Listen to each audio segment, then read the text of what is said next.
Muitas pessoas têm tabuleiros Ouija guardados em seus armários, acumulando poeira, e muitas provavelmente nunca os usaram.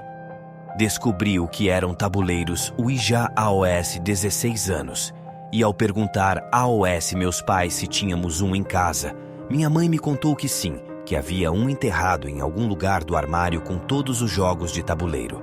Esse armário ficava no porão, perto da lavanderia, uma pequena área com várias coisas antigas dos meus pais.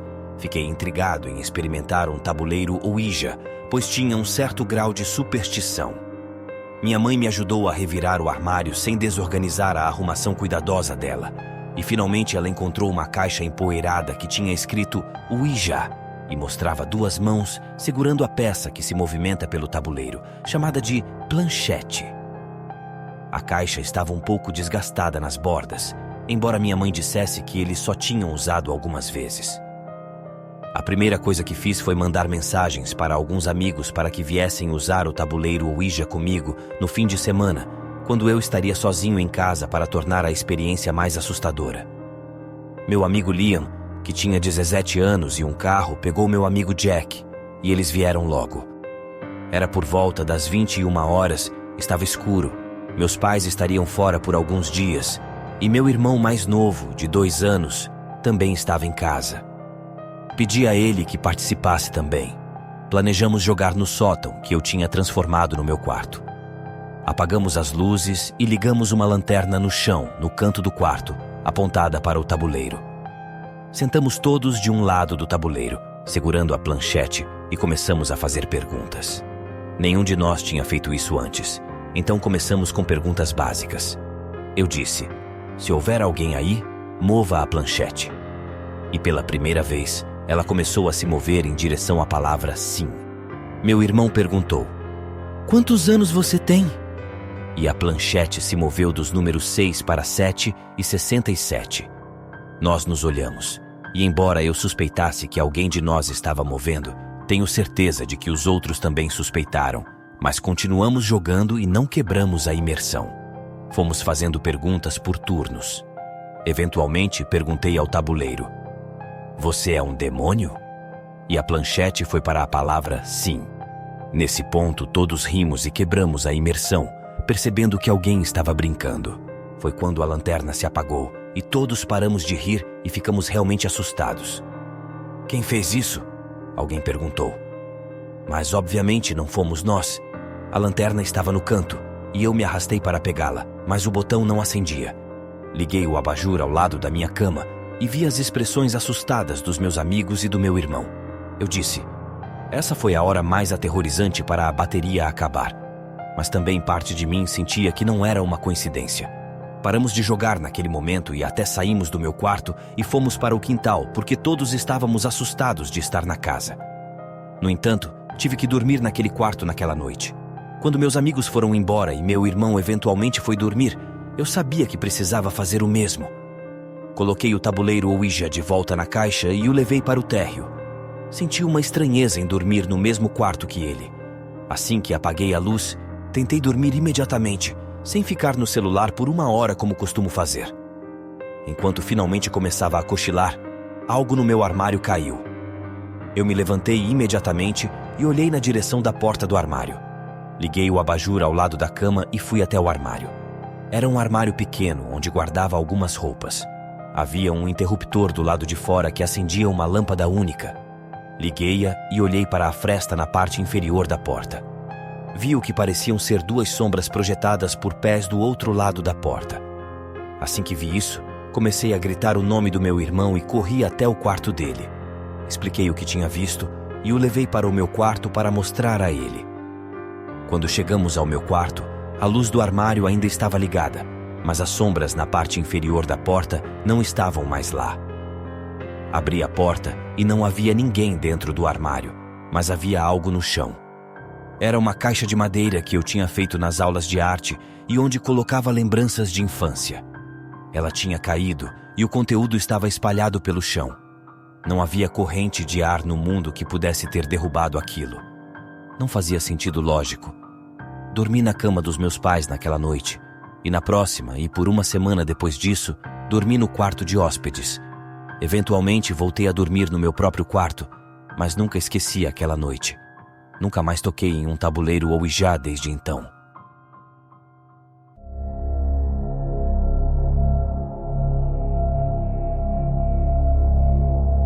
Nunca tinha usado um tabuleiro Ouija até a minha metade dos 20 anos. Isso nunca me interessou, mas meu amigo George estava falando brevemente com uma garota que estava envolvida com esse tipo de coisa. O nome dela era Mandy. Ela gostava de explorar lugares abandonados e supostamente assombrados. Um dia, ele me convidou para ir com eles e com a amiga dela até uma casa abandonada e aparentemente assombrada, a uns 30 minutos de carro. Ele me garantiu que a amiga era bonita para me incentivar a ir. Eu não tinha nada planejado naquela noite, então pensei, por que não? Fizemos isso tarde da noite. George me pegou por volta das 23 horas e fomos buscar as garotas em um parque. Eu já tinha conhecido Mandy uma vez, mas não conhecia a amiga dela. A amiga dela, Carly, tinha cabelo vermelho, piercing no nariz e uma tatuagem na manga do braço direito. Mandy já tinha estado naquela casa antes e disse que havia muita atividade lá, um termo que eu nunca tinha ouvido até aquele momento, mas consegui entender o que ela queria dizer. Sorri um pouco quando ela disse isso, porque, para ser sincero, eu não acreditava no paranormal, então achei um pouco engraçado. Mandy trouxe uma grande bolsa com ela, e durante a viagem eu perguntei o que tinha dentro dela. Ela então pegou uma caixa de tabuleiro Ouija e uma vela. George disse, essa é a surpresa. Aparentemente, a surpresa dela para George era que usaríamos um tabuleiro Ouija naquela casa abandonada. Vou ser sincero, não achei isso muito divertido, mas eu estava lá pela aventura. Mandy guiou George até o local para estacionar. Era uma rua escura, sem postes de luz, com um campo aberto de um lado e árvores do outro. A entrada da casa estava fechada, então tivemos que andar a partir dali. Passamos por uma floresta que nos levou ao quintal da casa. Mandy nos levou até a janela dos fundos, que ela já tinha usado da última vez. Era um pouco alta, então tivemos que ajudar as garotas a subirem e depois subimos nós mesmos. Entramos e andamos um pouco pela casa. Os móveis ainda estavam lá, mas tudo estava em estado de decadência. Não parecia ter sido habitada há décadas. Eu não me assusto facilmente, mas admito que estar ali à noite era muito sinistro. Sozinho, provavelmente teria sido aterrorizante. Estava completamente silencioso, exceto por nossos passos nos assoalhos rangentes. Havia alguns retratos antigos nas paredes, pareciam ter sido tirados nos anos 50, o que me fez pensar sobre a idade da casa e a história por trás dela. Provavelmente, o casal que morava lá morreu e não sobrou ninguém da família para reivindicar a propriedade. Mandy montou o tabuleiro Ouija no chão e acendeu 2 velas. Dava para perceber que ela estava realmente envolvida nisso. Ela assumiu a liderança, fazendo várias perguntas espirituais. A peça da planchete não se moveu nas primeiras perguntas, enquanto ela perguntava coisas como há alguém aí, e o alguém pode ouvir. Eventualmente, ela começou a soletrar a palavra olá. Eu olhei para George, mas ele devolveu o olhar sério e as garotas até nos disseram para pararmos de rir, mostrando que estavam levando a sério. Mandy perguntou, qual é o seu nome? E a planchete se moveu lentamente pelo tabuleiro, soletrando o nome o Gregory. Em seguida, ela perguntou, há quanto tempo você está morto? E a resposta foi o 30 anos. Eu não acreditei nem um segundo nisso. Sabia que Mandy ou Carly estavam fazendo aquilo. A brincadeira continuou por um tempo, até que ouvimos um estrondo vindo do andar de cima da casa. Todos nós saltamos e soltamos a planchete. George perguntou, tem alguém aí em cima? E Mandy insistiu que poderia ser o Gregory. Mandy e Carly colocaram as mãos na planchete e perguntaram a Gregory se ele tinha feito aquele barulho. George e eu interrompemos e dissemos que precisávamos sair, pois se houvesse alguém lá em cima, era provavelmente uma tentativa das garotas nos assustarem. Começamos a ouvir passos acima de nós. Não havia como negar que eram passos. George e eu concordamos em subir as escadas para verificar, esperando encontrar alguém tentando nos assustar. As garotas continuaram dizendo para voltarmos. Subimos os degraus que rangiam bastante e entramos na primeira porta aberta que encontramos. Era um quarto, e todo o mobiliário estava em estado de decadência. Havia uma porta no canto do quarto, provavelmente um armário. Estava entreaberta, e cochichamos um para o outro, dizendo que achávamos ter ouvido algo ali dentro. Coloquei o dedo nos lábios para pedir silêncio e ouvimos uma clara exalação vindo detrás da porta. Saímos do quarto rapidamente e voltamos correndo para baixo. Esperávamos encontrar as garotas ainda na sala, mas tudo o que encontramos foi escuridão.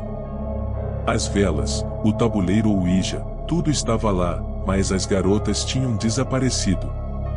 Não ouvimos nenhum barulho, não percebemos quando elas saíram. Saímos pela janela novamente, apressadamente, e corremos até o carro. George tentou ligar para o telefone de Mandy várias vezes, mas ele sempre ia direto para a caixa postal. Ela o bloqueou. Elas não estavam em lugar algum. Voltamos direto para o carro e fomos para casa. George nunca mais ouviu falar daquela garota. Ele só tinha saído com ela 2 vezes. Ele nem sabia onde ela morava. Nós elaboramos nossa própria teoria maluca de que elas estavam tentando nos prender de alguma forma e que os passos no andar de cima eram de alguém que elas conheciam. Também era possível que elas nunca tivessem saído da casa e estivessem se escondendo em algum lugar lá dentro. Para os mais supersticiosos, pode-se acreditar que realmente conversamos com um espírito e que algo mais sobrenatural estava acontecendo.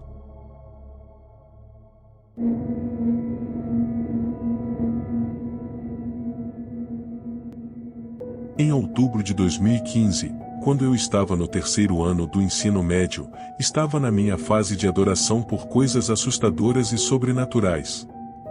Com o Dia das Bruxas se aproximando, eu também estava lendo muitas histórias assustadoras sobre tabuleiros Ouija e as experiências das pessoas com eles. Minha curiosidade estava aguçada, então decidi comprar um tabuleiro Ouija na Amazon.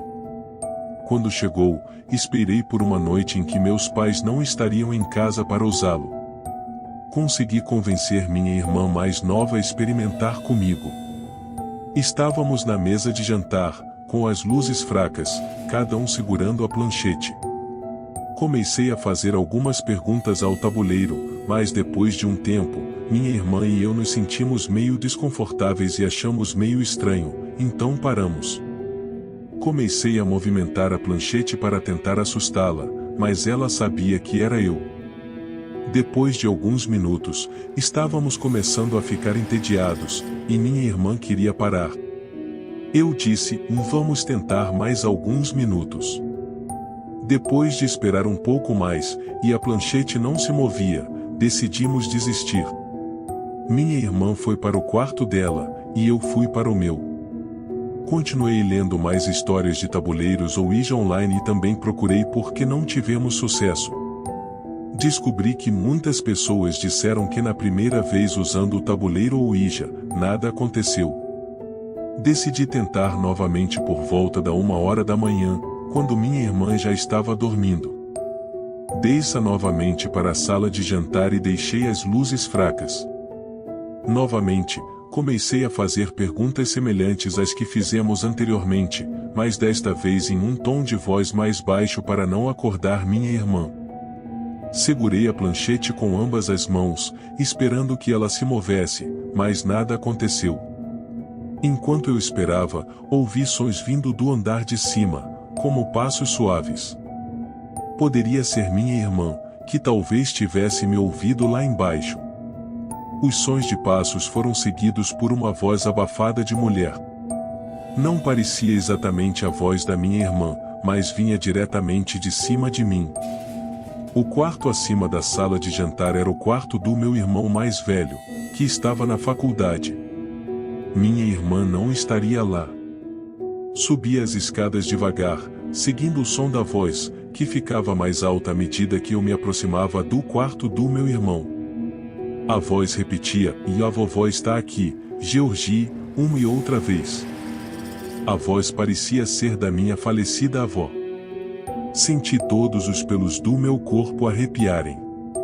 Abri a porta do quarto, liguei a luz, mas não havia ninguém lá. A voz havia parado. Corri para o meu quarto, tranquei a porta e me encolhi debaixo das cobertas. Minha mente estava girando, incapaz de formar pensamentos racionais sobre o que acabará de acontecer. A experiência era tão vívida que não podia ter sido imaginada. Quando finalmente me acalmei um pouco, fiz uma oração antes de tentar dormir, embora tenha passado a noite toda acordado. Ainda lembro dessa noite com muita clareza, mesmo 8 anos depois.